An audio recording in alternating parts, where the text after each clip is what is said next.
Welcome friend, आप सभी लोगों का स्वागत है। आज 28 मार्च है, तो दैनिक जागरण के राष्ट्रीय संस्करण न्यूज़पेपर में आप लोगों के लिए पीटी, मेंस और इंटरव्यू ओरिएंट कौन कौन से न्यूज़ को कवर किया गया है उस पर हम लोग चर्चा करेंगे, ताकि आप लोगों को जो भी यूपीएससी के एस्पिरेंट है और स्टेट पीसीएस का एस्पिरेंट है उनको लाभ मिल सके। और जितने भी गवर्नमेंट कॉम्पिटिटिव एग्जाम आप लोग फिल करते हैं वो सेंट्रल गवर्नमेंट को या स्टेट गवर्नमेंट को, उससे रिलेटेड पीटी फैक्ट क्या है उस पर भी हम लोग एक नज़र डालेंगे। आज वीडियो के अंत तक जरूर बने रहिएगा। आप लोग बहुत से आज मेंस और इंटरव्यू के प्रश्न आपको देखने को मिलेंगे, क्वेश्चन देखने को मिलेंगे, और उससे रिलेटेड पीटी फैक्ट प्रश्न आपको डायरेक्ट यहाँ से आज मिलेगा। तो आज अंत तक जरूर बने रहिएगा और कोशिश करूँगा जल्द से जल्द चीज़ों को कवर करने का। तो चलिए स्टार्ट करते हैं। देखिए, ये जो राहुल गांधी जी को खाली करना होगा सरकारी बंगला, तो अब ये प्रक्रिया के संदर्भ में आएगा। जो जो उन पर किया गया है उसके संदर्भ प्रक्रियाओं में बहुत सी चीज़ें इनको लाभ मिल रहा हो, कुछ लाभों की कमी होगी, तो इसको किसी प्रकार के राजनीतिक तौर पर आप लोग को नहीं देखना। अपने अपने एस्पिरेंट के तौर पर, यूपीएससी स्टेट पीसीएस एस्पिरेंट के तौर पर जो नियम कानून उसके संदर्भ में ही बातें करनी है। चलिए आगे हम लोग बात करेंगे।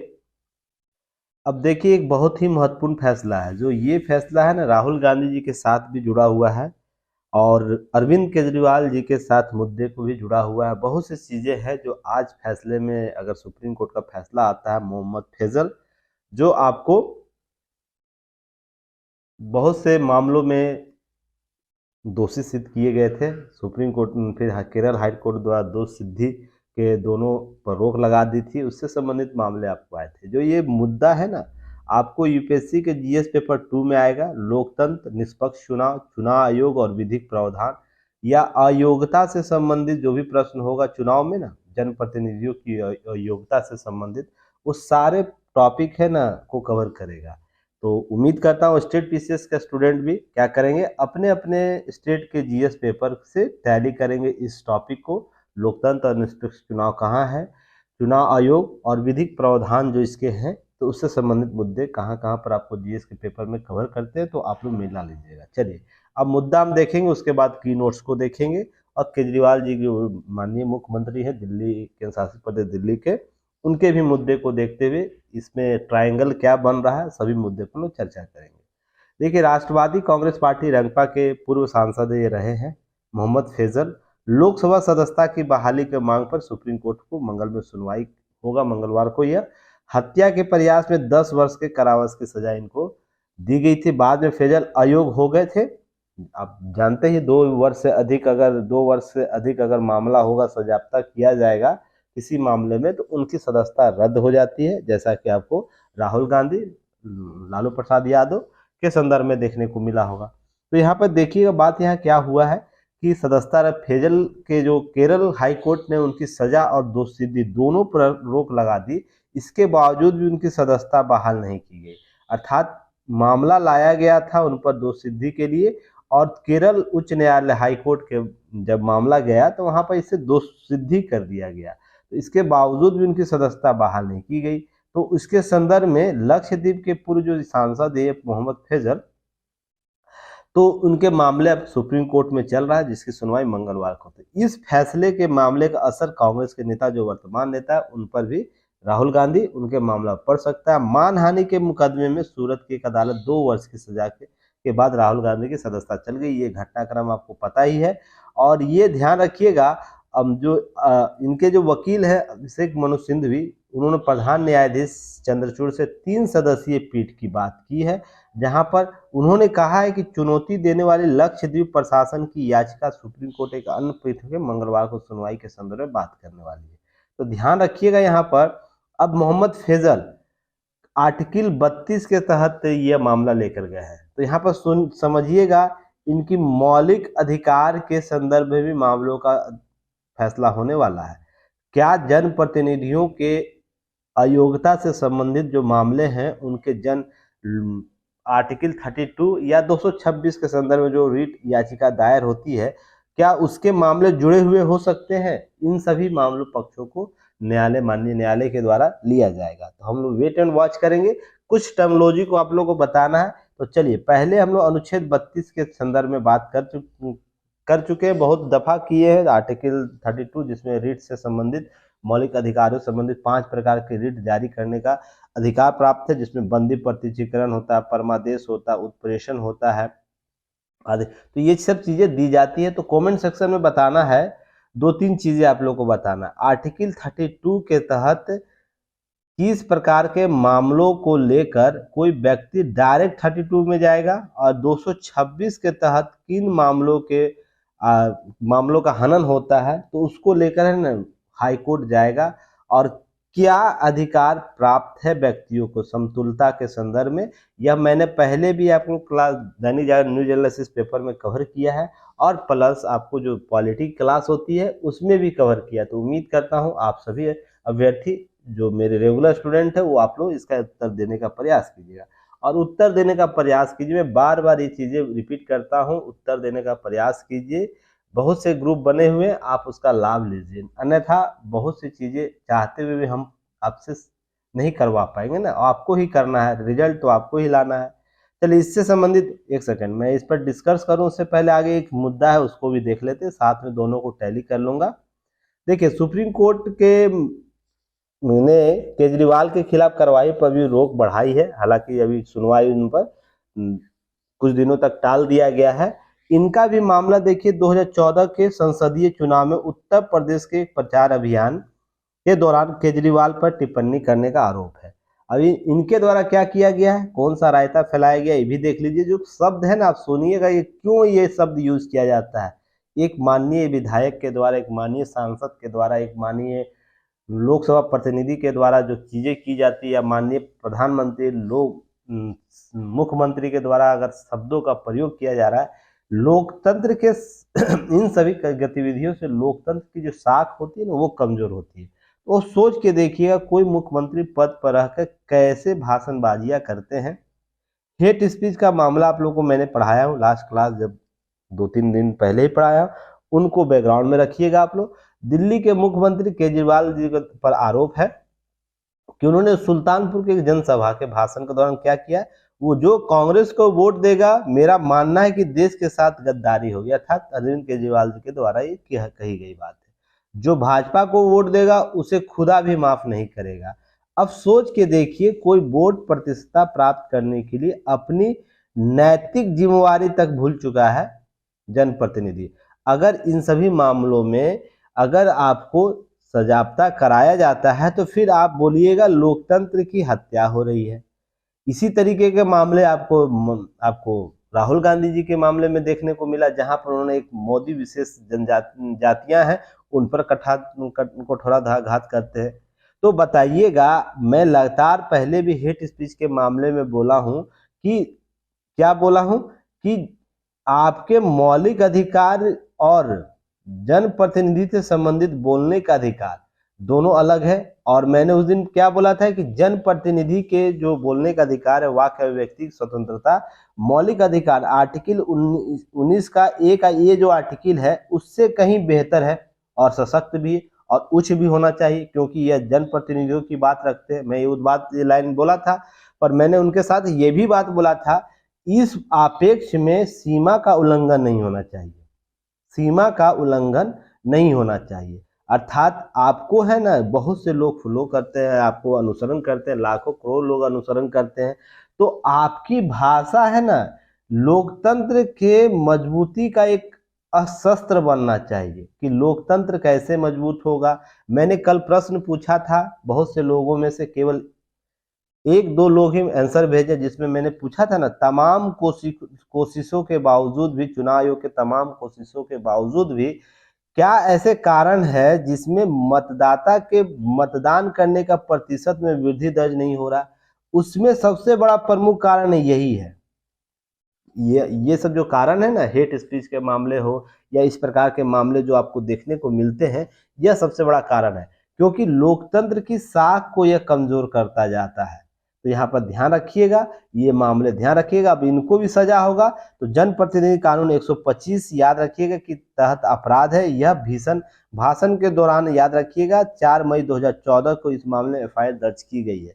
अब जनप्रतिनिधि 125 के तहत कानून जो धारा है 125 उसके तहत यह अपराध है। अब यह मामला आएगा तो इनकी भी सदस्यता जाएगी। तो सोच के देखिएगा, तो लोकतंत्र का हत्या शासन, वर्तमान शासन प्रशासन नहीं कर रहा है। आपकी बड़बोलेपन की जो नीति है जनप्रतिनिधियों की, आगे न देखा पीछे, अब नाथ दिया पघा वाला कहावत आप लोग सुने हैं ना, उसी तरह के नाम आप सोचिएगा। इस तरह के कॉन्सेप्ट आपको देखने को मिलेगा। और मेरा स्पष्ट तौर पर यह मानना है, आपके पास पद जितनी हो ना, पद जितनी बड़ी हो, आपको उतनी ही मर्यादित होनी चाहिए, उतनी ही मर्यादित होनी चाहिए, उतनी ही संयमित होनी चाहिए, उतना ही जवाबदेह होना चाहिए। मैं इस बात पर बल देता हूँ। या कोई भी अधिकारी या कोई भी एस्पिरेंट या यूपीएससी का एस्पिरेंट हो, स्टेट पीसीएस का एस्पिरेंट हो, आपको पद जितनी बड़ी मिलेगी ना, आपके पास दायित्व और मर्यादित होने की सीमा भी उतनी ही बड़ी होती चली जाएगी। इसलिए इस प्रकार के लोगों को स्वयं स्तर पर आपको बात देखनी होगी। तो चलिए इससे संबंधित की नोट्स को देखते हैं। जनप्रतिनिधि अधिनियम जो बार बार चर्चा में आ रहा है, आप लोग सुनते होंगे। तो क्या है जनप्रतिनिधि अधिनियम, ये क्या, कौन सा यह तीर है, थोड़ा सा समझ ले हम लोग भी। देखिए, स्वतंत्र और निष्पक्ष चुनाव कराने के लिए लोकतंत्र का अनिवार्य सत्र के रूप में क्या देखा जाता है, चुनाव आयोग का, अर्थात चुनाव है ना कराना, लोकतंत्र का सबसे अनिवार्य सत्र माना जाता है, अनिवार्य शर्त है।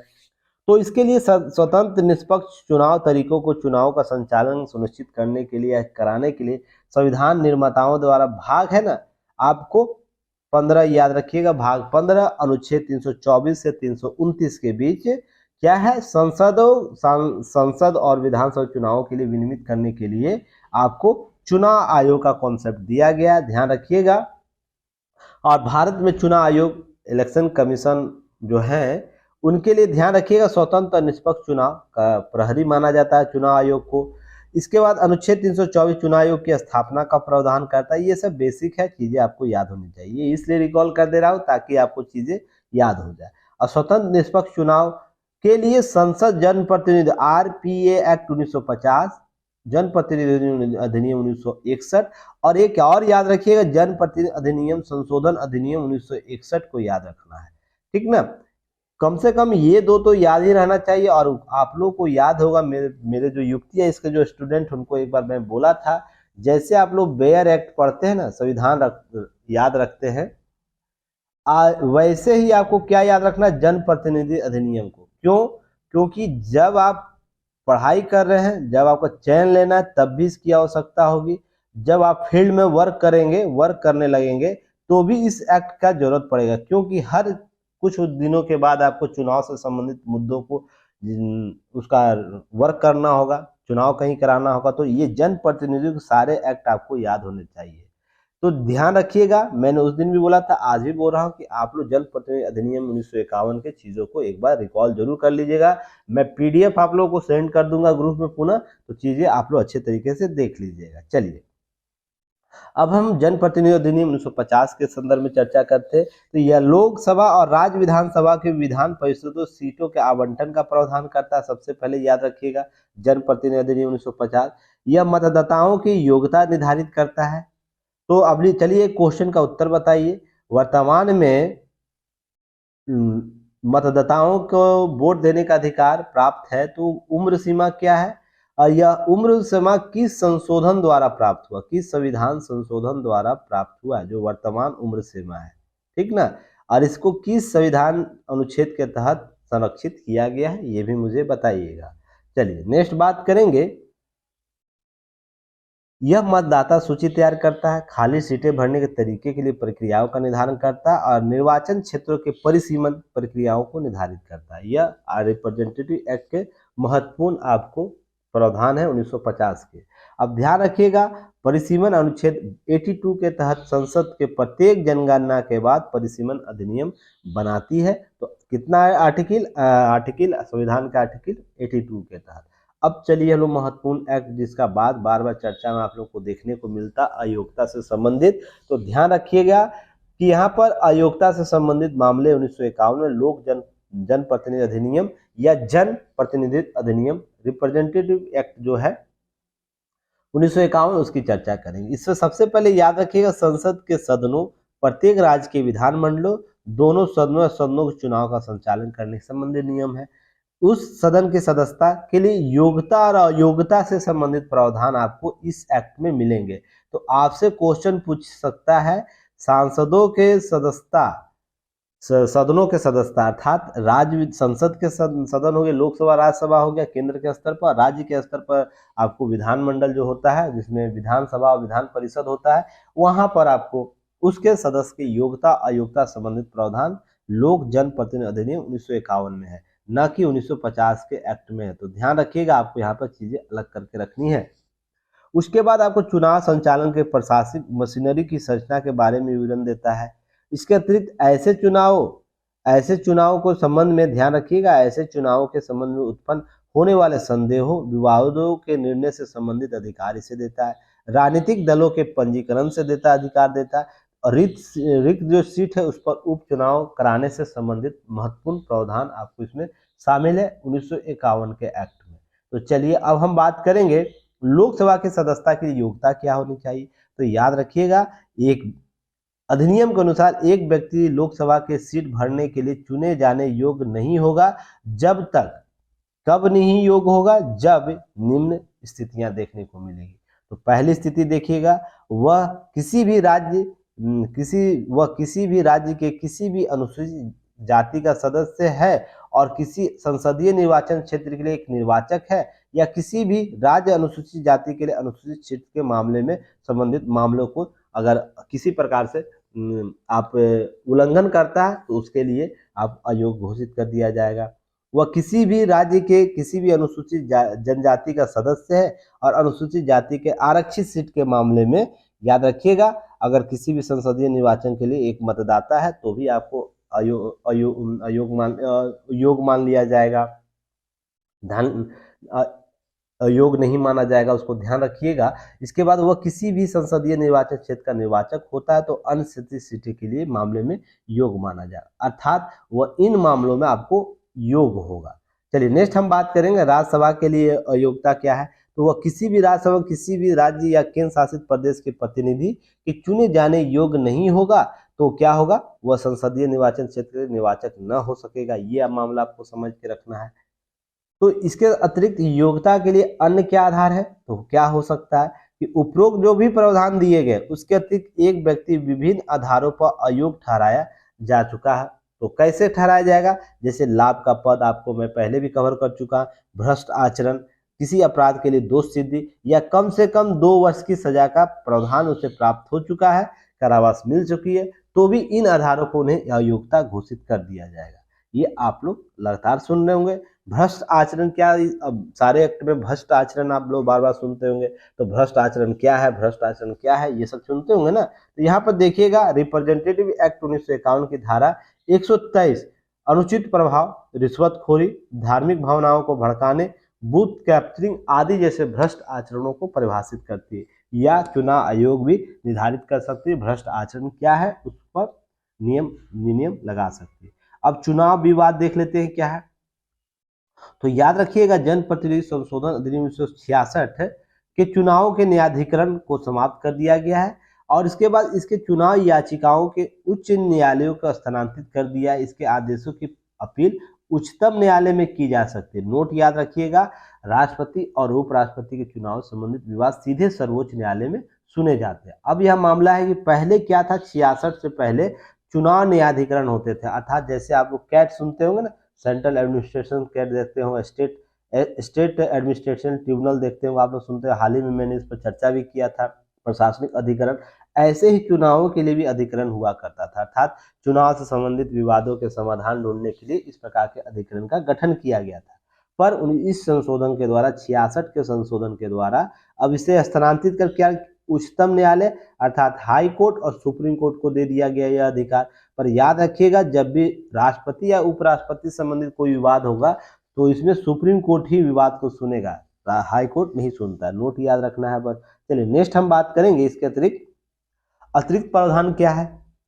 तो इसके अतिरिक्त याद रखिएगा, आरपी एक्ट जो रिप्रेजेंटेटिव एक्ट है, तो इस अधिनियम के तहत अपराधियों को प्रतिनिधित्व के रूप में चुने जाने से रोकने का महत्वपूर्ण कारक माना जाता है। ताकि अपराधी प्रवृत्ति के लोग चुने न जा सके। उसके विभिन्न निर्णयों से सर्वोच्च न्यायालय, उच्च न्यायालय द्वारा स्पष्ट किया जाता है कि क्या अयोग्यता संबंधी प्रावधान किए जाएंगे। कभी भी चुनाव आयोग के संदर्भ में ध्यान रखिएगा, बहुत से मामले में सर्वोच्च न्यायालय और हाई कोर्ट के द्वारा यह सब निर्णय दिए गए हैं। अब याद रखिएगा 123 तो आप लोग चर्चा में सुने ही। अब आर्टिकल 8 बहुत महत्वपूर्ण है उसके अतिरिक्त। यह क्यों है तो ध्यान रखिएगा, यहाँ पर इसकी 2 उपधाराएं के लिए सजा के प्रतिनिधियों की योग्यता के संबंधित प्रावधान करता है। तो यहाँ पर 2 उपधाराएं बहुत महत्वपूर्ण है, तो उसकी चर्चा एक बार कर लेंगे, चीजें समझ लेंगे। अब धारा जो है 8(1) याद रखिएगा, जो रिप्रेजेंटेटिव एक्ट जो है 1951 का, धारा 8(1) याद रखिएगा। इसमें भारतीय दंड संहिता आईपीसी की धारा, नागरिक अधिकार संरक्षण अधिनियम 1955, गैर गतिविधि रोकथाम अधिनियम 1967, भ्रष्टाचार निवारण अधिनियम 1988, आतंकवाद निवारण अधिनियम 2002 आदि के कुछ अधिनियमों के तहत दंडनीय अपराध घोषित व्यक्ति होगा।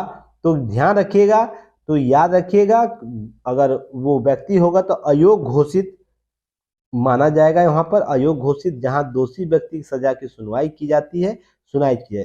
तो ऐसे मामले में याद रखिएगा, ऐसी सजा की तारीख से, जैसी ही सजा की तारीख घोषित कर दी जाएगी, उस तारीख से 6 वर्ष की अवधि के लिए के लिए जुर्माना या कारावास, या ऐसी तारीख जिसकी रिहाई के बाद 6 वर्ष की अवधि के लिए अयोग्य बना दिया गया।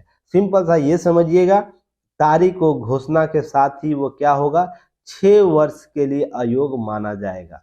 यहाँ पर ये चीजें समझ, इसलिए देखते होंगे राहुल जी के मामले में, जैसे ही अयोग्यता से संबंधित मामला आया, 2 वर्ष की सजा सुनाई गई, लोकसभा सेक्रेटरीट ने उनकी अयोग्यता से संबंधित लेटर जारी किया, तो उस तारीख से ही जारी हो जाता है। यह विधि में, विधान में किया हुआ है। तो ये सभी के लिए, राहुल गांधी या किसी विशेष के लिए अलग नहीं होगा और किसी अन्य प्रतिनिधियों के लिए अलग नहीं होगा। जो भी सांसद है, विधायक है, सभी के लिए यही मान्य है। जिस दिन सजा का प्रावधान घोषणा जाए, उसी तारीख से अगले 6 वर्ष के लिए अयोग्य माने जाएंगे, जिस मामलों में 2 वर्ष से अधिक का सजा का प्रावधान है। ठीक है, क्लियर। अब नेक्स्ट याद रखिएगा, धारा 8(2) को याद रखिए। उल्लंघन के लिए दोषी व्यक्ति किसे माना जाएगा, जो जमाखोरी, मुनाफाखोरी की रोकथाम के लिए प्रदान करने वाला कोई कानून का उल्लंघन करता है, भोजन या दवा की मिलावट से संबंधित कानून का प्रावधानों का उल्लंघन करता है। साथ ही साथ याद रखिएगा, इसके अतिरिक्त दहेज निषेध अधिनियम 1961 के किसी प्रावधान का उल्लंघन करता है, तो भी उसको अयोग्य माना जाएगा। ठीक है ना। तो चलिए क्वेश्चन बताइएगा, पंचायती राज व्यवस्था में किस आधार पर अयोग्यता के संबंधित निर्णय लिए जाते हैं। मैंने जब आपको पंचायती अधिनियम पढ़ा रहा था, कवर किया था, वहां भी ये चीजें डिस्कस की थी, किन किन आधारों पर जो पंचायत के जो प्रतिनिधि होते हैं उनको अयोग्य घोषित कर सकता है। तो चलिए अब इसके संदर्भ में आगे याद रखिएगा, धारा 8(3) याद रखिएगा, किसी भी अपराध के लिए दोषी व्यक्ति कम से कम 2 वर्ष के लिए कारावास की सजा, उसकी धारा उपधारा 1, उपधारा 2 में निर्दिष्ट किसी भी अपराध के अलावा तारीख से ही अयोग्य घोषित कर दिया जाएगा। धारा 8(3) में स्पष्ट तौर पर कह दिया गया। इसलिए आप लोग देखते होंगे, तारीख जैसे ही सूरत के न्यायालय के द्वारा दिया गया कि इस तारीख से आपको अयोग्य घोषित कर दिया जाता है, तो तुरंत लोकसभा सेक्रेटरीट ने उस पर अल्टीमेटम जारी कर दिया कि अयोग्य घोषित हो गए। अब इसी तरह दोष सिद्धि के उसकी रिहाई के बाद 6 वर्ष की एक अवधि के लिए अयोग्य माना जाएगा। तो ध्यान रखिएगा, तो इन सब संदर्भों में चीजों को ध्यान रखना है। अब याद रखिएगा, लिली थॉमस वाद 2013 याद रखिएगा, सुप्रीम कोर्ट की 4थी उपधारा आपको 8(4) के रद्द कर दिया गया है। ध्यान रखिएगा, यह मामला क्या था, जहां पर इस उपधारा के धारा में यह बात की गई थी, जो भी सजाप्ता होगा, जिसे सजा का प्रावधान किया जाएगा, सांसदों को अपनी सीट बरकरार रखने का प्रावधान किया गया था यदि उन्हें दोष सिद्धि के 3 महीने के भीतर अपील दायर कर दी। अर्थात आज उनको दोष सिद्ध किया गया कि यह, मान ली किसी मामले में, किसी मामले में इनको सजा दिया जाता 2 साल तक। ठीक है ना। तो ध्यान रखिएगा, तो ये 2 साल के, आज तारीख मान लीजिए 28 तारीख को इनको दिया गया दोष सिद्धि, तो अगले 3 माह के अंदर ये पिटीशन दायर कर देते हैं। इसलिए सुने होंगे 90 दिन का जो अल्टीमेटम दिया जाता है। तो ध्यान रखिएगा, इन 3 माह के अंदर कोई व्यक्ति अगर दायर कर देता अपील तो तब तक वो बरकरार अपने सीट को रखे रह सकता था। तो यह जो असंवैधानिक प्रवृत्ति की था द लिली थॉमस बाद 2013 में माननीय न्यायालय के द्वारा इसे क्या किया गया, अयोग्य घोषित कर दिया गया। अब नेक्स्ट याद रखिएगा 2013 में पटना उच्च न्यायालय के न्यायिक जो या पुलिस हिरासत में व्यक्ति को चुनाव लड़ने से प्रतिबंधित कर दिया था। पटना उच्च न्यायालय 2013 का एक वाद था जिसमें न्यायिक या पुलिस हिरासत में व्यक्तियों को चुनाव लड़ने से प्रतिबंधित कर दिया। तो ये सब मामले आपको याद होने चाहिए, अगर आपको प्रश्न पूछा जाता है तो आपको कवर करना है। तो उम्मीद करता हूँ जो भी चीज़ें जनप्रतिनिधि अधिनियम के संदर्भ में चर्चा की गई है वो आप लोग कवर कर लेंगे और भी चीज़ों को स्पष्ट कर लेंगे।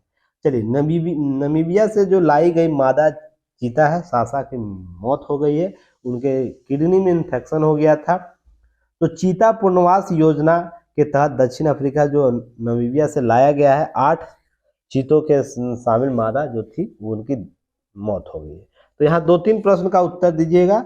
चीता पुनर्वास के साथ साथ याद रखिएगा टाइगर पुनर्वास, टाइगर प्रोजेक्ट भी चल रहा है, एलिफेंट प्रोजेक्ट भी कर रहा है। आपको ये सब प्रोजेक्ट कब शुरुआत किया गया है तो ये इसकी चर्चा जरूर करिएगा, आप लोग आंसर कमेंट सेक्शन में लिख के भेजिएगा। अब नमीबिया के बारे में आप लोग जानकारी जरूर रखिएगा, मैं वर्ल्ड मैप में नमीबिया को आप लोग ढूंढ लीजिएगा। ये सब काम आप लोग भी कर सकते हैं, ठीक ना, ऐसा नहीं कि सब कुछ हम ही प्रोवाइड कराए, नहीं तो 1 से 2, ये भी तो 1 ही घंटा रहा, 2 से 3 घंटे का वीडियो हो जाएगा, फिर आप लोग बोलिएगा शॉर्ट ट्रिक मारिए सर। तो चीज़ें थोड़ा सा क्या करना है, आप लोग को भी कोऑपरेट करना है। और याद रखिएगा 17 सितंबर को प्रधानमंत्री नरेंद्र मोदी के द्वारा कूनो नेशनल पार्क एमपी में क्वारंटाइन बाड़े में छोड़ा गया था, जो नमीबिया से लाया गया चीता था। और याद रखिए दूसरे चरण में दक्षिण अफ्रीका से 12 और चीते लाए गए थे और बसाए गए। और 19 जनवरी को सासा को डिहाइड्रेशन और किडनी में कुछ इन्फेक्शन का शिकायत मिला, मौत हो गया। बाकी शेरों को रखा गया है सुरक्षित। तो ये सब मामले ध्यान रखिएगा पीटी फैक्ट के तौर पर, जो बहुत ही चर्चा में रहा था, तो ध्यान रखिएगा। अब नेक्स्ट एक देखिए यूपीएससी के जीएस पेपर 3 और 4 में आर्थिक नीतियां, पारदर्शिता और जवाबदेहिता से संबंधित टॉपिक को यह कवर करेगा कि कैसे कोई नियम कानून आपके लिए महत्वपूर्ण होता है, जवाबदेहिता क्या होनी चाहिए, उससे संबंधित पारदर्शिता कैसे अपनानी चाहिए, इस टॉपिक को यह कवर करता है। तो इसे देखना है। देखिए पारदर्शिता तय करने केंद्र सरकार राज्यों की अपनी हिस्सेदारी प्राप्त करने के लिए मानक तय किए, जिनमें पब्लिक फाइनेंस मैनेजमेंट सिस्टम बहुत ही महत्वपूर्ण है। सबसे पहले प्रमुख है जिसमें जो फाइनेंस कैसे डेवलप करना, उसे कैसे क्रिएट करना और उसके आधार पर कैसे हम योजना को इम्प्लीमेंट करें, इससे संबंधित मैनेजमेंट सिस्टम डेवलप किया गया है।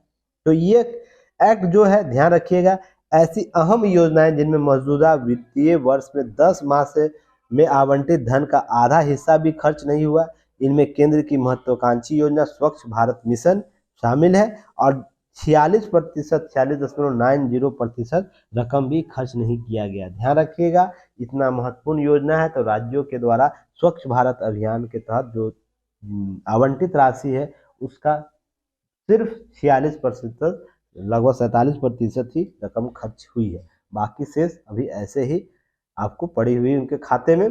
ध्यान रखिएगा। इसके अतिरिक्त शहरी विकास से संबंधित संसद की स्थायी समिति ने यह मामला उठाया। जो समिति है स्वच्छ भारत मिशन के अलावा दीनदयाल उपाध्याय योजना, सरकार राष्ट्रीय सहकार शहरी आजीविका मिशन 21%, पीएम स्वनिधि योजना जिसमें 37% के आसपास, योजना में साल के अंत तक 50% पैसा खर्च न हो पाने को लेकर मंत्रालय अधिकारियों से सवाल किया, जिनमें वित्त मंत्रालय पब्लिक फाइनेंस अर्थात सिस्टम मैनेजमेंट के माध्यम से केंद्र में हिस्से संशोधित दिशा निर्देश जारी करने के लिए किया है। तो ये सब चीजें याद रखिएगा। केवल योजनाओं को निर्माण कर देने से, योजनाओं के लिए वित्त आवंटित कर देने मात्र से ही धरातल पर है ना योजना का इंटीप्लेशन नहीं हो जाता, उसका ना धरातल पर क्या होता है, लोगों तक, आम लोगों तक पहुंच नहीं पाता। उसके लिए जवाबदेहिता प्रशासकों में होनी चाहिए। विधायिका क्या करेगी, विधायिका नियम बना देगी, आवंटित कर देगी, बजटीय आवंटित कर देगी, पर धरातल पर कार्यपालिका ही ना कार्य करेगी, अर्थात नौकरशाही जो है हमारा नौकरशाही, आपको केंद्र के स्तर पर नौकरशाही, राज्य के स्तर पर नौकरशाही, अर्थात आपको आईएएस से लेकर जो महकमा है सरकारी तंत्र का आईएएस वो, और सिविल जो असैनिक सेवाएं जिसे बोलते हैं हम लोग, उसके बाद राज्य के स्तर पर आपको एसडीएम से लेकर राज्य स्तरीय एसडीएम से लेकर आपको जो भी नीचे अधिकारी होंगे राज्य के स्तर के असैनिक कर्मचारी होंगे उन वो लागू करेंगे। अब बताइए अगर ये नहीं होगा तो जवाबदेहिता का जो कॉन्सेप्ट है कैसे पूरा होगा। प्रशासकों में जवाबदेहिता का संदर्भ जो हम लोग पढ़ते हैं एथिक्स पेपर 4 में पढ़ते हैं ना, यूपीएससी के जीएस पेपर 4 में। तो अब ये कैसे पब्लिक जवाबदेहिता तय किया जाएगा, इससे संबंधित मुद्दों को आपको याद रखना है, यहाँ पर प्रश्न पूछना है। तो चलिए क्वेश्चन एक 150 शब्दों में लिख के भेजिएगा। आपको कहाँ भेजना है, ऐप पर आपको भेजना है। आज के मेंस आंसर राइटिंग का यही क्वेश्चन होगा। तो आप लोग जो पेड ग्रुप में है मेंस के आंसर राइटिंग वाले में, यूपीएससी बीपीएससी और यूपीपीसीएस में, उसके लिए व्हाट्सएप ग्रुप भी बनाया गया है। तो ऐप पर पहले आप लोग पीडीएफ सेंड कर दीजिएगा और मैं उसका रिव्यू करके आपको व्हाट्सएप ग्रुप पर शेयर कर दूंगा, ठीक है ना। तो चलिए आज का क्वेश्चन याद रखिएगा क्या है कि सरकारी योजनाओं में प्रशासकीय जवाबदेहिता तय करनी कितनी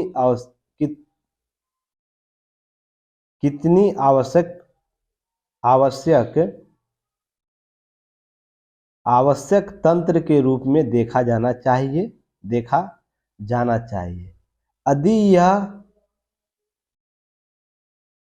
यदि इसे उपयुक्त बनाना है तो हमें समसामयिक रूप से मानकों में परिवर्तन करने की आवश्यकता है। तो उन मानकों की युक्त समीक्षा करें। प्रश्न आप लोग सुन लिए होंगे, तो उसका उत्तर आप लोग 150 शब्दों में जरूर दीजिएगा। चलिए नहीं सुन पाए वीडियो पॉज करके एक बार लिख लीजिएगा। चलिए नेक्स्ट हम लोग बात करेंगे और सारे लोग आंसर देने का प्रयास कीजिएगा। चलिए अब सुप्रीम कोर्ट, ये भी मामला आप लोग को मैंने अभी कवर किया। चलिए नेक्स्ट है अरावली क्षेत्र में हरियाली की दीवार से कम होगा 2.5 अरब टन कार्बन। आपको यह यूपीएससी के जीएस पेपर 3 में जलवायु परिवर्तन और उससे संबंधित मुद्दों को कवर करेगा। स्टेट पीसीएस वाले एस्पिरेंट क्या करेंगे, अपने जीएस पेपर से कवर कर देंगे। देखिए ध्यान रखिएगा, इससे रिलेटेड आप लोगों को टेलीग्राम चैनल पर पिक्चर स्लाइड शेयर किया गया है।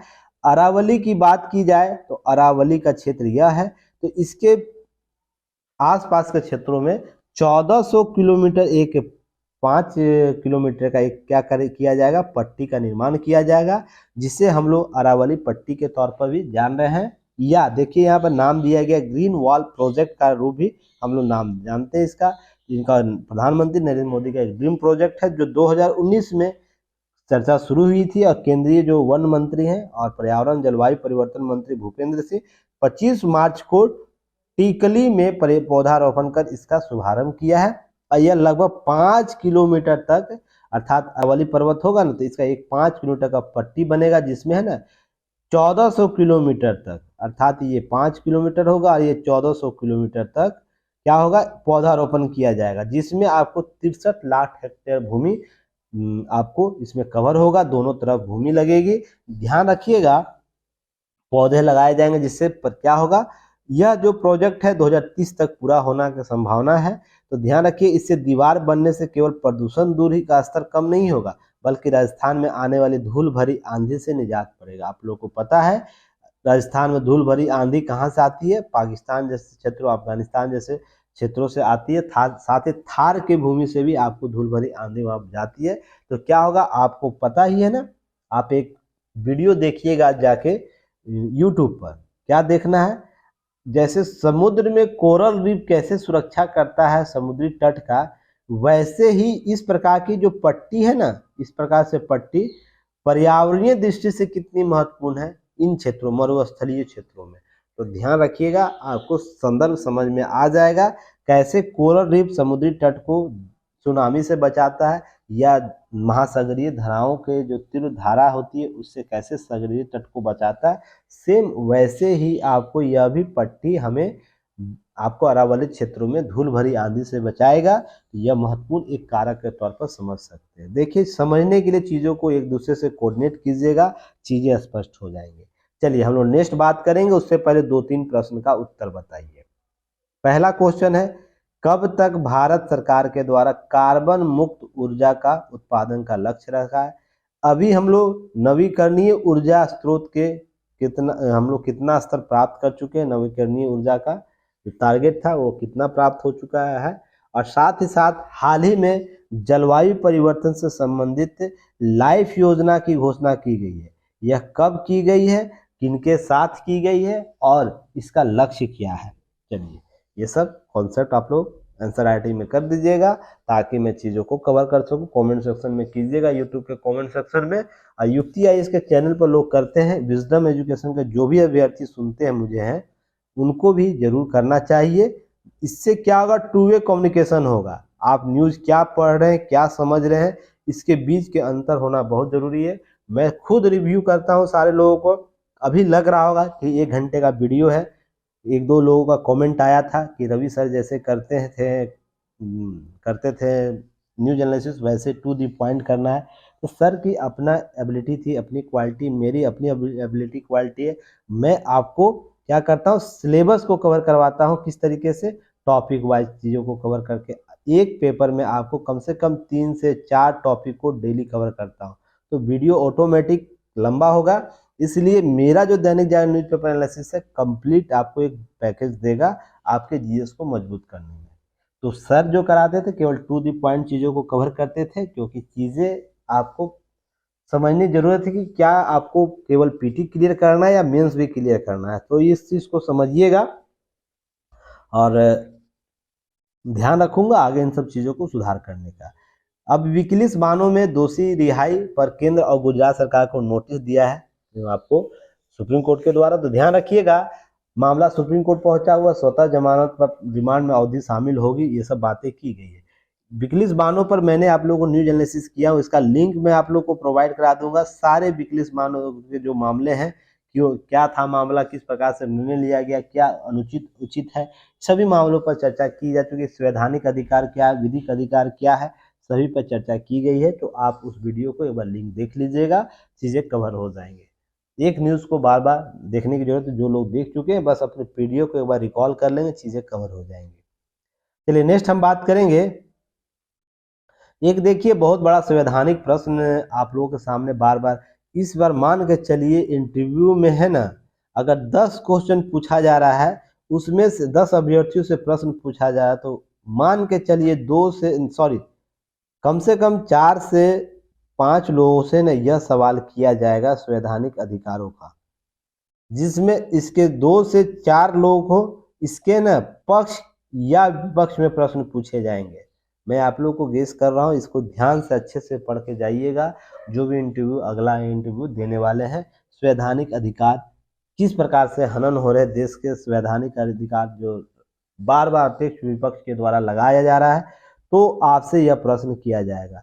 तो सबसे पहले याद रखिएगा कि आप लोकतंत्र की परिभाषा आपको पता होना चाहिए बेहतर तरीके से। लोकतंत्र को मजबूत करने के तंत्र क्या क्या है उससे आप लोग को पता होना चाहिए। साथ में एजेंसियां कैसी भूमिका निभाती है लोकतंत्र को मजबूत कराने में, इसकी आपको जानकारी होनी चाहिए। उसके बाद किस प्रकार सत्ता और सत्ता का अभ्यास के दौरान एजेंसियों का प्रयोग किया जाता है, ये आपको पता होना चाहिए।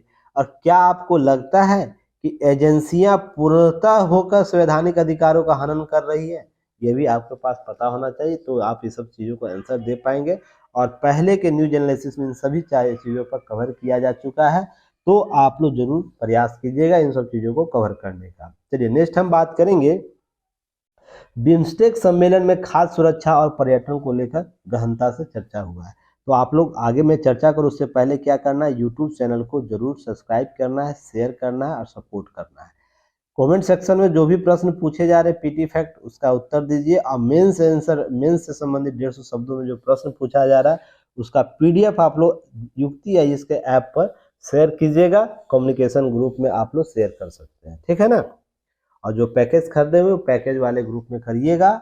तो बहुत सी व्यवस्था दी गई है, अगर इच्छा हो कुछ प्राप्त करने के लिए तो बाधाएं नहीं होती हैं।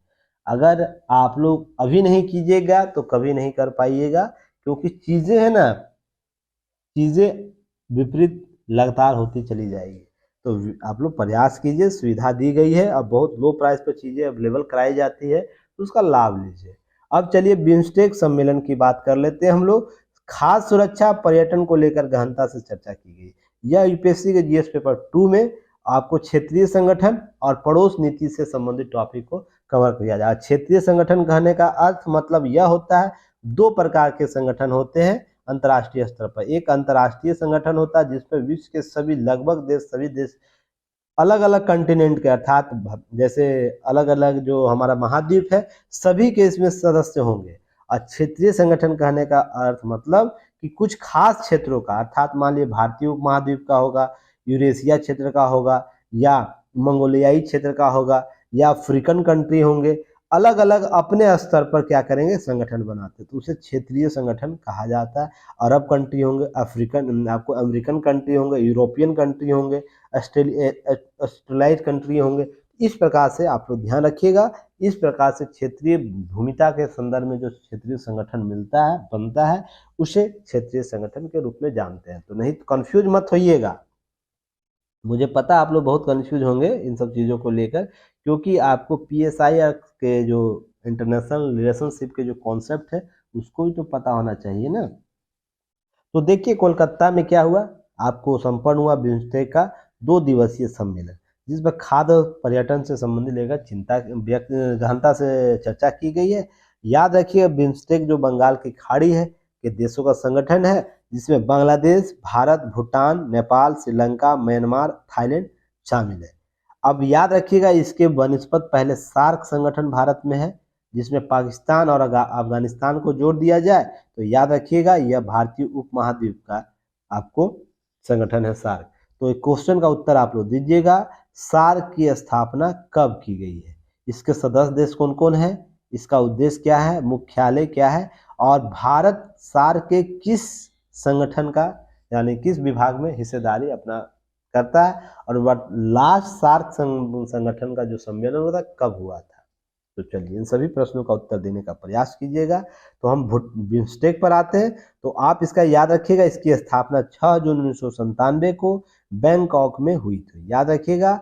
और यह ऐसा कहा जाता है कि यह सार्क के बनस्पत आपको क्रिएट किया गया था, क्योंकि भारत और पाकिस्तान के मुद्दे सार्क पर हमेशा विवादित रहते हैं, जिसके कारण इस भारतीय उपमहाद्वीप के कार्य गतिविधि प्रभावित हो रहे थे। इसलिए बंगाल खाड़ी, अर्थात बंगाल खाड़ी कहने का मतलब यह बंगाल का खाड़ी है ना पूरा, इससे संबंधित जो देश होंगे आपको इसमें शामिल है ना। तो एक भारत हुआ, बांग्लादेश हुआ, श्रीलंका आपको देखने को मिलता है, और ये सारे देश आपको देखने को मिल रहे होंगे। और नेपाल को इसमें शामिल किया गया है, क्योंकि नेपाल का connectivity Bengal bay of Bengal से ही किया जाता है। अगर मान लीजिए बंगाल का नेपाल का कोई प्रोडक्शन भेजना है विदेश में, तो वो बंगाल की खाड़ी से ही जाएगा, वो भारत उसे बाईपास देता है, ध्यान रखिएगा, क्योंकि भारत के साथ समझौता ऐसा है उसके साथ, और अंडरस्टैंडिंग भी है, इसलिए इसे आप लोग को दिमाग में आता है नेपाल तो है नहीं, तो नेपाल कैसे है, तो याद रखिएगा उसका अंतर्राष्ट्रीय व्यापार जब भी होता है भारत के संदर्भ से तो बे ऑफ बंगाल से ही होता है, इसलिए इसे बे ऑफ बंगाल का एक पार्ट माना जाता है। तो क्लियर यहाँ तक, तो चीजें समझिएगा, ऐसे ही हवाबाजियों में बात नहीं होती है। अब अगर प्रश्न आपसे इंटरव्यू में पूछा जाएगा कि अब इसी के बारे में, मान लीजिए आज आपका इंटरव्यू में प्रश्न पूछ दिया बिम्स्टेक क्या है, तो बिम्स्टेक आप बता दीजिएगा, उसका संगठन का नाम बता दीजिएगा, तो उससे पूछ देगा, पहला ही सवाल पूछेगा, अच्छा बताइए बाबू कि नेपाल बंगाल के साथ भूमि साझा करता भी नहीं है, तो ये बंगाल क्या कैसे देश हो गया, क्या कहते हैं बंगाल में कह रहा हूँ, ये बे ऑफ बंगाल का जो बंगाल की खाड़ी जिसे हम लोग बोलते हैं उसका है भी नहीं, तो फिर कैसे यह आपको इसमें शामिल किया गया है। तो आपके पास एक जवाब होना चाहिए ना, इसलिए एनालिसिस बहुत ज़रूरी है। जो चीज़ें किताब में नहीं दी हुई है, कहीं आप सुनते ना, वो चीज़ें आपको स्पष्ट करा दी जाती है, तो ध्यान रखिएगा, इसलिए इन सब चीज़ों को अच्छे से कवर करना है। और यही सब छोटी छोटी बातें आपको है ना इंटरव्यू में बाहर करेगी कि किताब तो बहुत पढ़ लिए, लॉजिकली ज्ञान आपको प्राप्त नहीं हुआ, अब क्यों इसे शामिल किया गया है। अब बिम्स्टेक में महासचिव जो है वर्तमान में है तेंजिन लेकपेन, तो चलिए इसका उत्तर भी बताइए, किस देश से संबंधित, किस देश के आपको से संबंधित है, अर्थात बिम्स्टेक में जो वर्तमान अध्यक्ष है वो किस देश का है, ये भी आपको बताना है। अरे ये सब चीज़ें आप गूगल पर सर्च करके भी बताइए, ये सब चीज़ें अगर बताया जाए तो जो चीज़ें अंदर की है कौन बताएगा, तो ध्यान रखिएगा ये सब चीज़ें आपको कवर करनी खुद से है।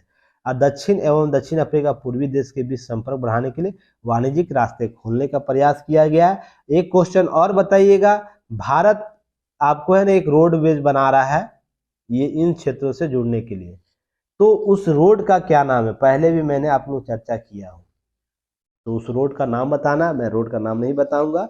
भारत कनेक्टिविटी बढ़ाना चाहता है इन क्षेत्रों से साथ, जिसमें म्यांमार आपको आता है, आपको थाईलैंड आता है ना, तो आपको बताना है। चलिए नेक्स्ट है, इसके साथ साथ बिम्स्टेक का जो पर्यटन 2024 तक 200 मिलियन अमेरिकी डॉलर कमाई करने की संभावना, उसके लिए पर्यटन से संबंधित मुद्दों पर चर्चा की गई है। साथ ही साथ देखिएगा, सम्मेलन उद्घाटन सत्र में हमारे देश से जो राजकुमार रंजन जो विदेश राज्य मंत्री उनके द्वारा गया बाजरा उत्पादन पर जोर देने की बात की गई है। ऐसी फसल है जिसे सभी भौगोलिक स्थानों और जलवायु परिस्थितियों में उगाया जा सकता है, इसलिए बाजरा उत्पादन के लिए बात की। और आपको पता है वर्ष 2023 मोटे अनाज से संबंधित है, वर्ष घोषित यूएन के द्वारा। इस पर भारत सरकार लगातार प्रयास कर रही है नए नए कॉन्सेप्ट लाने का, तो आप लोग को ध्यान रखना चाहिए। ये सब चर्चा हुआ है। चलिए नेक्स्ट हम लोग बात करेंगे। अब हम लोग आएंगे डायरेक्ट कहाँ पर, देखिए कॉन्सेप्ट यहाँ पर जो बातें किया था मैंने, यहाँ पर सेम टू सेम आपको चीजें देखिएगा। भाजपा अध्यक्ष जेपी नड्डा के द्वारा क्या कहा गया है, राजनेताओं के लिए कोड ऑफ कंडक्ट होना चाहिए। जैसे चुनाव आयोग चुनाव निष्पक्ष चुनाव कराने के लिए कोड ऑफ कंडक्ट है ना, वैसे ही नेताओं के लिए भी एक कोड ऑफ कंडक्ट होना चाहिए।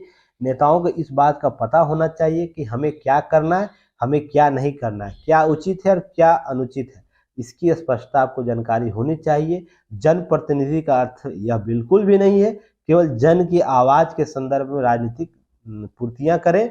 यह सभी पार्टियों के लिए समान रूप से, मैं इस चीज का समर्थन भी करता हूं कि लोग जो भी जनप्रतिनिधि है ना, उनको अपने हेट स्पीच का कॉन्सेप्ट क्लियर होना चाहिए कि उसकी सीमा क्या है, सीमा के अंदर रह के आप जनप्रतिनिधियों की चीज़ों को कवर करें। वैसा नहीं ना है कि चीज़ें हम ए टू जेड बातें बोल दे, किसी को किसी भी संदर्भ में बातें। अब सोच के देखिएगा अरविंद केजरीवाल जी के द्वारा 2000 चुनाव में क्या बोला गया, इसी प्रकार से आपको यहाँ पर क्या बोला गया, या आपको इस बार के चुनाव में जो सांसद है हैदराबाद के जो सांसद, उनके द्वारा क्या बोला गया था।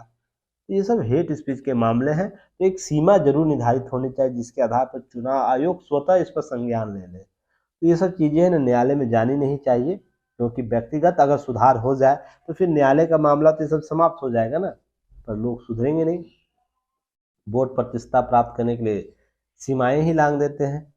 अब चलिए, अब एक टॉपिक और आपको कवर करना, यूपीएससी जीएस पेपर 3 में जलवायु परिवर्तन के मुद्दे, ग्लोबल वार्मिंग से निपटने में सक्षम नहीं है ज्यादातर नीतिगत कदम। तो यहाँ पर चर्चा बहुत महत्वपूर्ण है। मैं आपको पहले भी जब जलवायु परिवर्तन से संबंधित मुद्दे चर्चा किया गया था, तो उसमें मैं बात किया था ना कि किताबी ज्ञान के आधार पर धरातलीय उद्देश्य प्राप्त नहीं किए जा सकते। मैं बार बार इस लाइन को बोलता हूँ, इसलिए बोलता हूँ ना, नीतियां है ना एसी रूम में बैठ के ली जाती है। आपको हाल ही में ही हैप्पीनेस इंडेक्स के कल के बारे में चर्चा किया गया था। भारत का सुधार मानक कहाँ से कहाँ पहुंच चुका है, और अभी भी हमें किस नज़रिए से देखता है, किस तरीके से हैप्पीनेस इंडेक्स में लोग रखते हैं। ऐसे ही जलवायु परिवर्तन में है देखने को, जलवायु परिवर्तन पर इतने विचार हो रहा है, लोग इसका रिजल्ट आप स्वतः महसूस करते हैं, फिर भी लोग देश है इस पर क्यों नहीं महत्वपूर्ण रूप से महत्वपूर्ण भूमिका निभाना चाह रहे हैं। इसके लिए क्या करना होगा, हमें धरातलीय स्तर पर काम करने की जरूरत होगी। तो ध्यान रखिएगा, यहाँ पर बात वह की गई है, कारण बढ़ता औसत तापमान पूरी दुनिया के लिए चिंता का कारण बना हुआ है। इसे निपटने के लिए सरकारों के स्तर पर यह कदम उठाए गए हैं। हालांकि एक अध्ययन के मामले में आया है कि नीतियां संकट सामने के लिए पर्याप्त नहीं है। अब यह अध्ययन आकलन क्या है, नहीं किया जा सकता। सेंटर फॉर पॉलिसी रिसर्च, याद रखिएगा, भारत की कुल 37 हिट एक्शन प्लान की समीक्षा की है। CPR याद रखिएगा, सेंटर फॉर पॉलिसी रिसर्च एक संस्था है जिसके द्वारा किया गया। अब याद रखिएगा, जो केंद्रीय संस्था है उनके द्वारा किया गया है। अब इसके तहत भारत में 100 से ज़्यादा जो HAP के काम हो रहा है, जिसमें CPR 18 राज्यों में, शहरों में स्तर 9 जिला जो स्तरीय 13 और स्तरीय 15 HP की समीक्षा की है। इस रिपोर्ट में बोला गया है कि संकट और लक्षित वर्ग के पहचाने में जो लगभग सभी HAP बेकार है, अर्थात आकलन नहीं करके योजनाओं का निर्माण करते, जिसके आधार पर ये सब चीज़ें हो रही है। अब ग्लोबल वार्मिंग का अगर हम बात करें तो भारत में चिंताजनक विषय, इसकी गवाही आंकड़े भी दे रहे हैं। कैसे कि देश में बीती जो फरवरी, लास्ट जो फरवरी हुआ ना, अब तक का सबसे गर्म फरवरी रहा। जो फरवरी लगभग ठंडा का औसत रहता है, इसी मार्च माह में 2022 का सबसे गर्म और तीसरा सबसे सूखा मार्च रहा था। ये भी ध्यान रखना है। अंतर्राष्ट्रीय श्रम संगठन का अनुमान है कि 2030 तक गर्मी के कारण प्रभावित होने वाले काम के घंटे में 5.8% तक बढ़ जाएगी। यह 3.4 करोड़ रोजगारों को बराबर होगा। तो ध्यान रखिएगा, यह इस प्रकार रोजगार छिन जाएंगे, कम हो जाएंगे। तो ये भी आंकड़े आपको प्रस्तुत करता है। जलवायु परिवर्तन केवल पर्यावरण को ही क्षति नहीं कर रहा है, जलवायु परिवर्तन एक अम्ब्रेला समस्या है। ध्यान रखिए, अम्ब्रेला समस्या वो कहा जाता है, छतरी समस्या। अम्ब्रेला के नीचे देखते होंगे छोटा छोटा आपको दाना नजर आ, जिससे अम्ब्रेला टिका हुआ रहता है एक टुड्डी पर। तो ध्यान रखिएगा, इसको अनेक अनेक योजनाओं से जोड़ के देखिएगा। तो यहाँ समझिएगा, अम्ब्रेला योजना है ना, एक ऐसी वृहद योजना होती है जिसके अन्य छोटे छोटे योजनाओं को उसी में समाहित कर दिया जाता है। ऐसे ही वृहद अम्ब्रेला समस्या है जलवायु परिवर्तन, जिसके केंद्र में तो जलवायु परिवर्तन है, इसके प्रभाव आपको आर्थिकी रूप से देखने को मिलेगा, सामाजिक रूप से देखने को मिलेगा, और भी आपको और मुद्दे जैसे जलवायु संबंधित होगा, समुद्री संबंधित होगा, जीवन एक्जिस्टेंस से संबंधित बहुत से मामले आपको जुड़े हुए रहेंगे, सतत विकास से संबंधित मुद्दे जुड़े हुए रहेंगे, गरीबी उन्मूलन से संबंधित मुद्दे जुड़े होंगे, और भी मुद्दे आपको देखने को मिल जाएंगे, जिसमें रोजगार, बेरोजगारी, सभी मुद्दे आपको इसमें शामिल, क्योंकि यह कमोवेश सभी पर यह प्रभाव छोड़ेगा। मैंने कल एक रोटेशन बताया था, आपको याद होगा, पूंजी निर्माण, निवेश और खपत के बारे में बताया था ना। ऐसे ही जलवायु परिवर्तन एक कॉन्सेप्ट लेकर चलता है, तो उसके साथ सभी चीजें प्रभावित होती हैं। जलवायु परिवर्तन से मान लीजिए रोजगार कम होगा तो लोगों के पास आय कम आएगी, आय कम होगा तो निवेश कम होगा, तो निवेश कम होगा तो फिर निवेश कम होगा तो प्रौद्योगिकी का विकास नहीं हो पाएगा। तो कहने का मतलब लोगों के पास फिर पुनः आय की कमी हुई। ऐसे ही अगर पैसा 100 रुपये अधिक आएगा तो निवेश बढ़ता जाएगा, पूंजी निर्माण होगा तो उत्पादक डिमांड सब बढ़ेगा। तो सर्किल ध्यान में रखिएगा, ये सर्किल यूनिवर्सल सर्किल कल मैंने आप लोग को बताया है, उसे हर जगह यूज कर सकते हैं आप लोग। तो चलिए नेक्स्ट बात करेंगे, आपको एक केस स्टडी यहाँ पर कवर करना है। इस केस स्टडी में आपको दिया गया है सौर ऊर्जा से महिला किसान जीवन में फैला समृद्धि का प्रकाश। देवघर जिला का आपको एक पालाजोरी प्रखंड है। तो यहाँ ध्यान रखिएगा, आपको केस स्टडी यह समझाता है कि योजनाओं का क्रियान्वयन धरातलीय स्तर पर बेहतर तरीके से हो तो उसका आउटपुट कैसे निकल सकता है। तो सौर ऊर्जा से संदर्भित चीज़ों को ध्यान रखिएगा, सारे केस स्टडी को कवर करना है। सौर ऊर्जा परियोजना क्या है, उसमें कैसे लक्षित लाभ प्राप्त किया जा रहा है, इन सभी चीज़ों को आपको कवर करना है। केस स्टडी आपको यही आज देगा। तो अगर कहीं इनपुट करना होगा आपको, सरकारी योजनाओं को कैसे सरकार लागू कर रही है, उसका आउटपुट क्या आ रहा है, वहाँ पर आप इस केस स्टडी को जोड़ सकते हैं। ठीक है, चलिए एक केस स्टडी और है, यूपीएससी जीएस पेपर 4 में काम देगा। बच्चे की चाहत में बच्ची की हत्या कर दी गई है, कोलकाता में दिखा आक्रोश। देखिए हुआ क्या मामला, किसी दंपत्ति को बच्चे नहीं हो रहे थे, उस चाहत में किसी तांत्रिक के प्रभाव में आकर एक बच्ची की हत्या कर दी गई है। तो यह देखिए, याद रखिएगा, इस प्रकार के मामले हमेशा केस स्टडी में आता है। हम तमाम कोशिशों के बावजूद भी इन ऐसे मामलों में हम कैसे पीछे रह जा रहे हैं, जिसमें आपको प्रताड़ना से संबंधित मामले आपको देखने को मिलेगा, धार्मिक अंधविश्वास के संदर्भ में मामला देखने को मिलेगा। और ऐसा बिल्कुल नहीं है किसी खास धर्म विशेष से यह संबंधित है, सभी जगह आपको देखने को मिलेगा। यह ईसाइयों में देखने को मिलेगा, धार्मिक अंधविश्वास इस्लाम में भी देखने को मिलेगा, और हिंदू में भी देखने को मिलेगा, तो और भी जगह देखने को मिलेगा। मैं एक जगह तो देख रहा था, अगर वीडियो की बात की जाए तो ईसाई का एक कोई पादरी थे और वो बच्चे का एक क्रम लगाए हुए थे स्टेज पर, और वो कुछ जल फेंकते थे, वहाँ 10-15 बच्चे खड़े थे, तो उस जल फेंकते तो वो बच्चा नीचे गिर के तड़पता था, और अब क्या कर रहा था वही जाने। तो ये धार्मिक अंधविश्वास के तौर पर एक इस्लाम के कोई मौलवी थे, अब मौलवी थे जो हकीम जिसे कहा जाता, शायद मैं उनका स्पष्ट तौर पर नहीं कह रहा उनका पदवी क्या है, पर हरे कपड़े पहन के, व्हाइट कपड़े पहन के बैठे हुए थे। और एक कोई आप खिलौना देख रहे हैं ना, खिलौना जो एरोप्लेन खिलौना होता है, उससे किसी का है ना इलाज कर रहे थे। अब देखिए इसी तरह हिंदू धर्म में क्या होता है, बहुत से लोग क्या करते हैं, ऐसे साधु पोंगा पंडित जो लोग रहते हैं, वो धार्मिक आधार पर लोगों को है ना इस प्रकार से चीज़ें करवाते हैं। तो देखिए हम तमाम आधुनिकता के युग में ऐसे विचारधारा को लेकर चले तो क्या कमी रह जा रही, इससे संबंधित केस स्टडी आपसे पूछा जा सकता है। तो देखिए क्या हुआ है कि आलोक में देखिए बिहार के समस्तीपुर जिले में रहने वाला कोई व्यक्ति था, जो 7 साल से कोई निसंतान वो था। तो रिश्तेदारों और पड़ोसियों के तानों से वो तंग आ गया और एक तांत्रिक के कहने पर उसने एक बच्ची को पकड़ा, उसकी हत्या कर दी। तो क्या ऐसा पॉसिबल है? तो सोच के देखिएगा। अगर इन सभी चीज़ों को लेकर केस स्टडी आपसे पूछी जा सकती है तो थोड़ा सा इसे कवर कर लेना है, ठीक है। चलिए नेक्स्ट हम लोग बात करेंगे एक साथ एक चुनाव उपयोगी विचार है। इससे पहले आप 2 अगस्त 2022 को एक देश एक मतदाता कॉन्सेप्ट की सूची भी आई थी, उसे जाके आप लोग देख लीजिएगा। इससे संबंधित जो पेड ग्रुप के लोग होंगे 2 अगस्त 2022 का आपको क्या करना है, पीडीएफ देख लेना है। और साथ ही साथ याद रखिएगा जो लोग नहीं लिए हैं पेड ग्रुप तो वो वीडियो जाके देख लीजिएगा युक्ति या इसके प्लेलिस्ट में, आपको यह वीडियो कवर हो जाए, क्योंकि दोनों एक दूसरे से जुड़े हुए मामले हैं तो कवर कर लेना है। अब चलिए एक देश एक चुनाव के संदर्भ में हम लोग चर्चा करेंगे। यहाँ बात की गई है, देखिए ध्यान रखिएगा एक साथ एक चुनाव कराने का इससे क्या क्या लाभ होगा। सबसे पहले तो सरकारी बचत खजाने बचेंगे, प्रत्याशियों का व्यय भी खर्चा कम होगा। साथ ही साथ बार बार चुनाव होने के कारण आचार संहिता जो लगता है जिससे विकासवादी परियोजनाएं ठप होती है। देश हमेशा चुनावी मोड में होता है।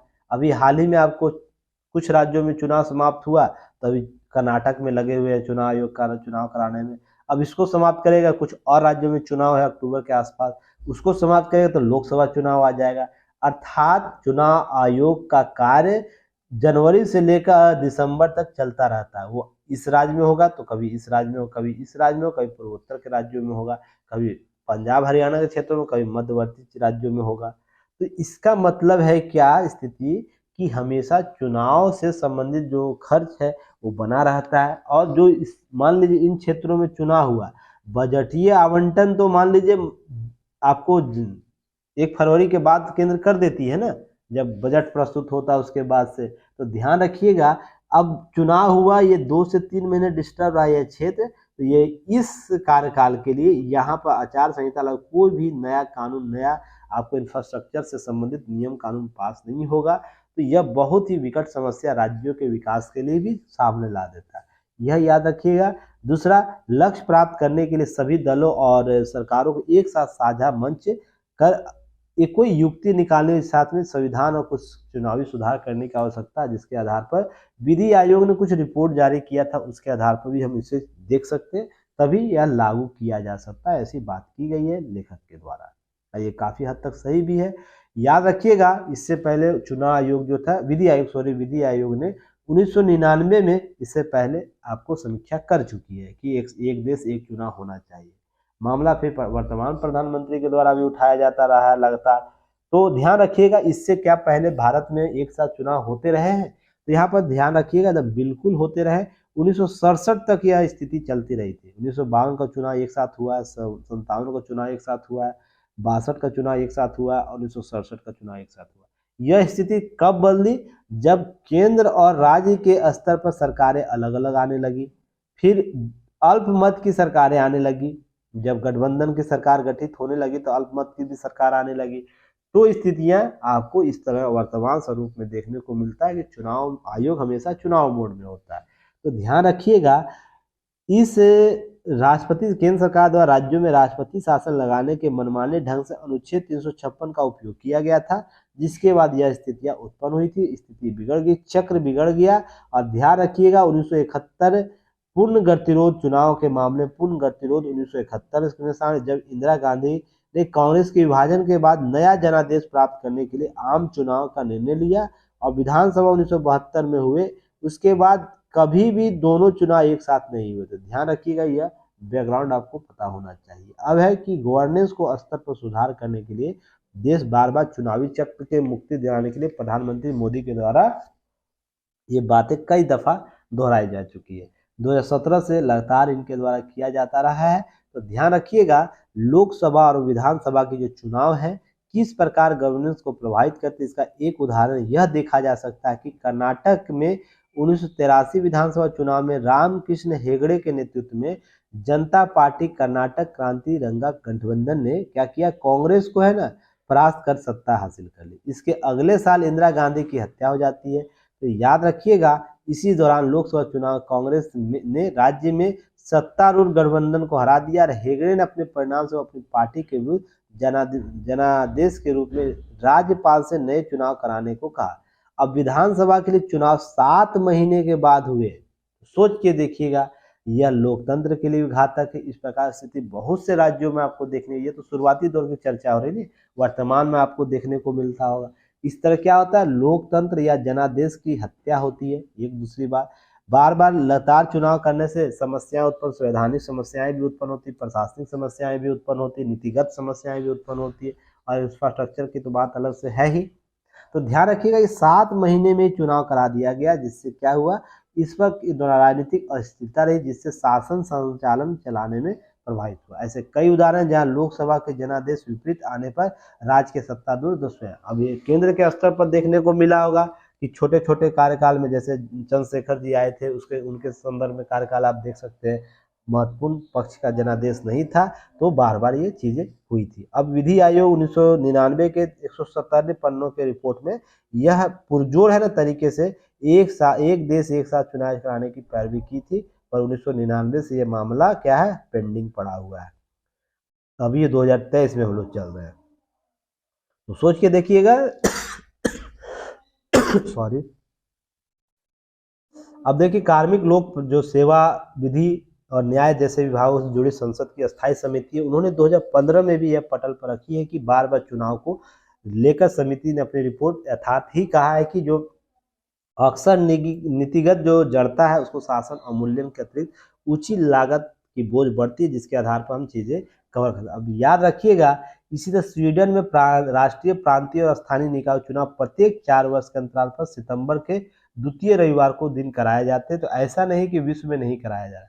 ब्रिटेन में संसद का कार्यकाल 2011 से एक कानून द्वारा नियत किया गया। याद रखिएगा, ये विश्व में भी एग्जाम्पल है, तो भारत भी इसे सेट कर सकता है। ऐसा नहीं कि पहले इसके उदाहरण विश्व में नहीं है कि नहीं, पहली बार भारत करेगा तो उसका एक्सपेरिमेंट होगा और इसके लाभ है ना, लाभ से ज्यादा हानि प्राप्त हो, ऐसा बिल्कुल भी नहीं है।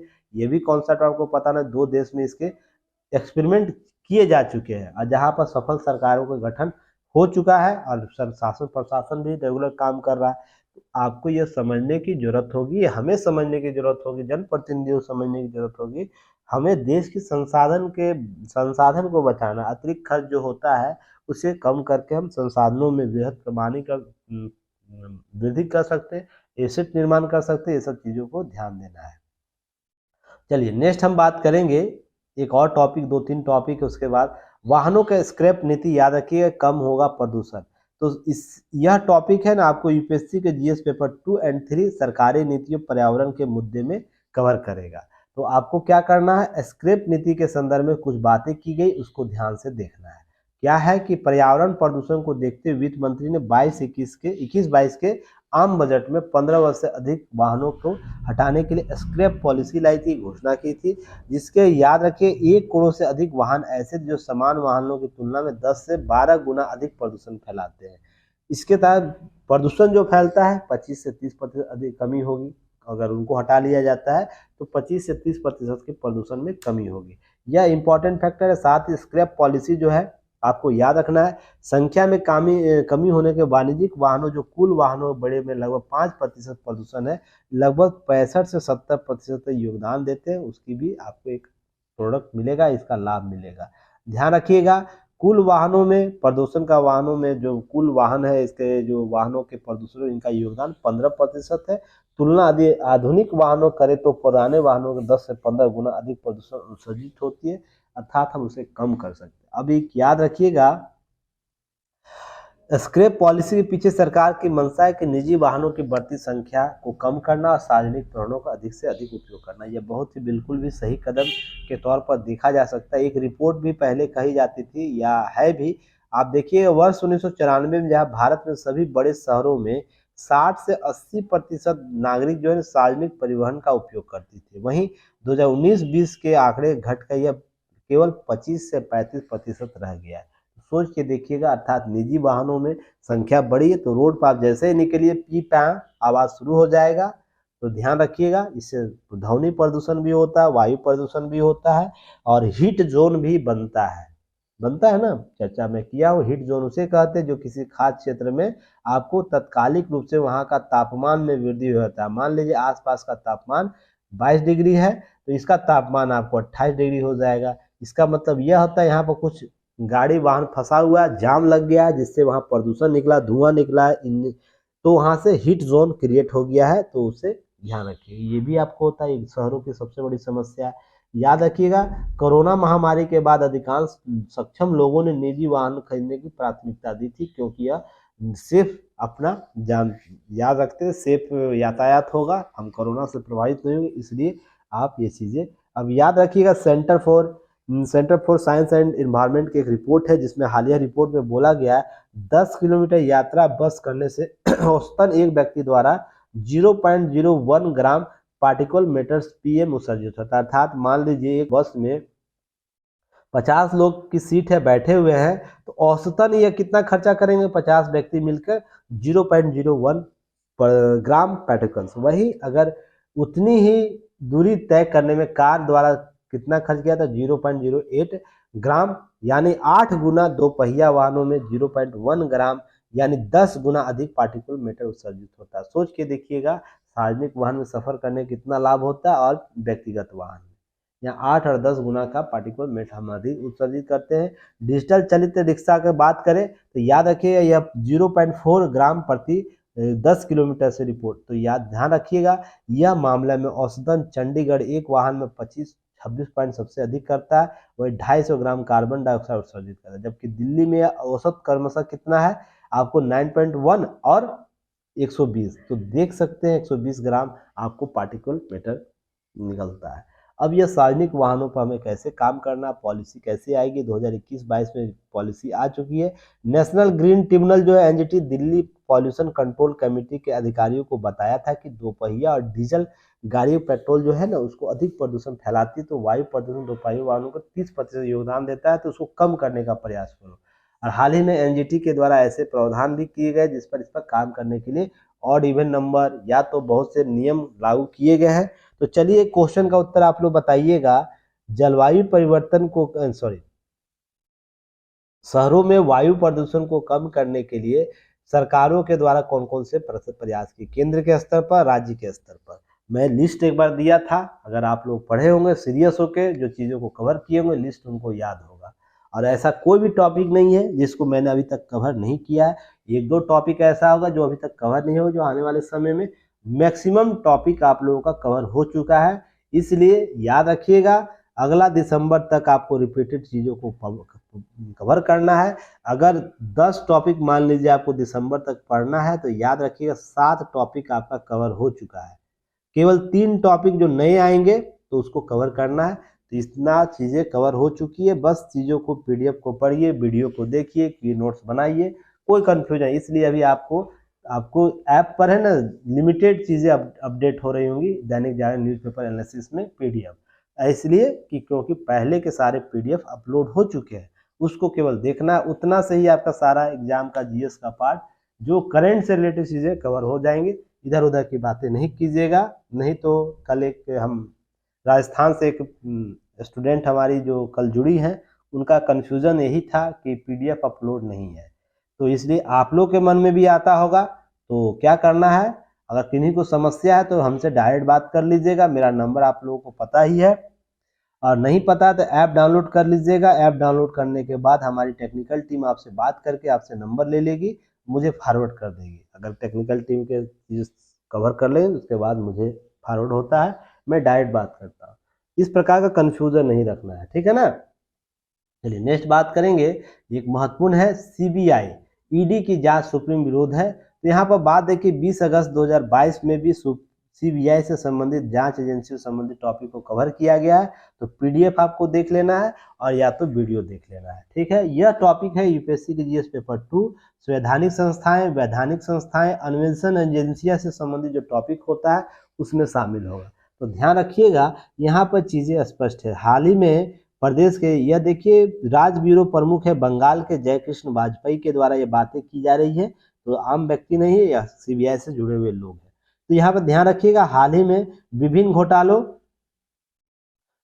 घोटालों, कोयला और मवेशी तस्करी कांड, चुनाव के बाद हिंसा जैसे मामलों सीबीआई और ईडी ने जांच तृणमूल कांग्रेस से परेशान है। इससे वो बोलता है कि नेता और मंत्री रहे पार्थ चटर्जी पत्नी बेटे समेत तृणमूल कांग्रेस के जितने भी अधिक आपको नेता थे उनको जांच चल रही है, सभी जेल में है। तो ध्यान रखिएगा, मामला 2014 से लेकर अब तक 24 से अधिक मामलों में सीबीआई ने जांच की है, कलकत्ता हाई कोर्ट से संबंधित। तो यहाँ पर ध्यान रखिएगा, बहुत से चीज़ों को कवर किया गया, जिसमें शारदा रोज वैली चिटफंड आपको मामला देखने को मिला होगा, नारद स्टिंग कांड देखने को सुनने को मिला होगा, कोयला और मवेशी तस्करी, चुनाव बाद के हिंसा में लगातार मृत्यु की गई, मारा गया था।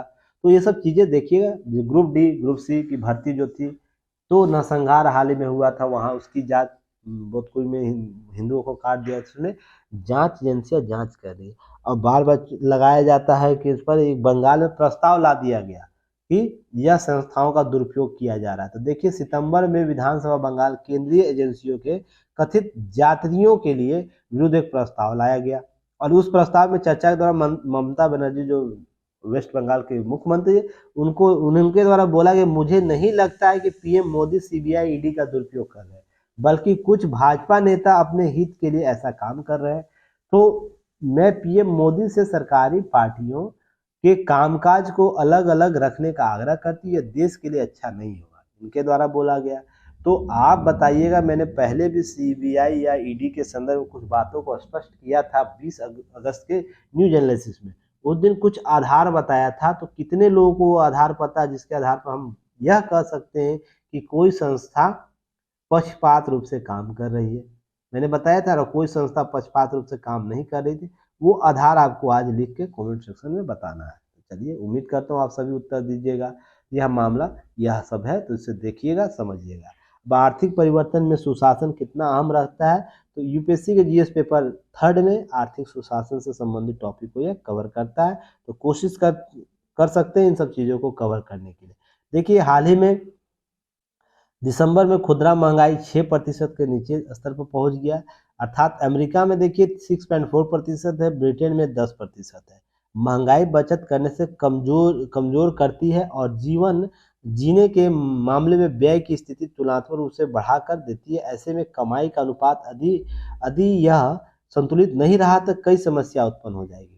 बिल्कुल है, महंगाई दर अगर अधिक रहेगा तो खर्च लोगों को अधिक करना पड़ेगा, तो आय का जो है, बचत का जो स्रोत है वो कम हो जाएगा। तो लोग क्या होंगे, इनके भी जीवन यापन की समस्याएं जो होती है, बचत और संतुलन की स्थिति में प्रश्न उठेगा और चीज़ें डिस्प्यूट हो जाएगी। इसलिए वो सर्किल याद रखिएगा, जैसा सर्किल मैंने आप लोगों को आय और पूंजी और निवेश के बारे में बताया था कल, वो आप सर्किल याद रखना है। सभी चीज़, जहाँ बचत पैसे के मूल्य की बात होगी, ये सर्किल आपके लिए इम्प्लीमेंट हो जाएगा। जहाँ लोगों की निवेश की बात होगी, वहाँ आपको समझ में ये सर्किल काम करेगा। तो उस सर्किल को याद रखना है। और असमान आय कैसे व्यवस्थाओं को प्रभावित करता है, ये भी आपको ध्यान में रखना है। भारत विश्व की 5वीं सबसे बड़ी अर्थव्यवस्था है। राष्ट्रीय सांख्यिकी कार्यालय जो है के अनुसार 2014 में क्या तुलना प्रति व्यक्ति आय दोगुनी होकर 1.7 लाख रुपये हो गया है। परंतु आय दुगनी होने के बावजूद असमान आय वितरण सुशासन के लिए चुनौती है। तो कैसे चुनौती है उसको समझने का प्रयास कीजिएगा। यहाँ ध्यान रखिएगा कि अंतर्राष्ट्रीय मुद्रा कोष का अनुमान है कि वित्त वर्ष 2023-24 के लिए भारतीय अर्थव्यवस्था 6.1% की विकास दर के साथ वृद्धि करेगी, सबसे बड़ी आकार ले सकती है विकास के तौर पर, विश्व में सबसे तेज अर्थव्यवस्था हो सकती है। परंतु मुद्रास्फीति पर नियंत्रण न होने के उपभोक्ता स्थित आय समूह में, पेंशन भोगियों में, समान नागरिकों के लिए सुशासनिक बचत मजबूत नहीं हो पाने के कारण समस्या उत्पन्न होगी। इसलिए उनके पास आय तो आएगा पर बचत नहीं हो पाएगा, खर्च अधिक हो जाएगा। तो ध्यान रखिएगा, बचत जब तक नहीं होगा तो हम लोग समानता के स्तर को कैसे प्राप्त कर सकेंगे, यही आपको लेख बताता है। तो बचत इंपॉर्टेंट पार्ट है। इसके बाद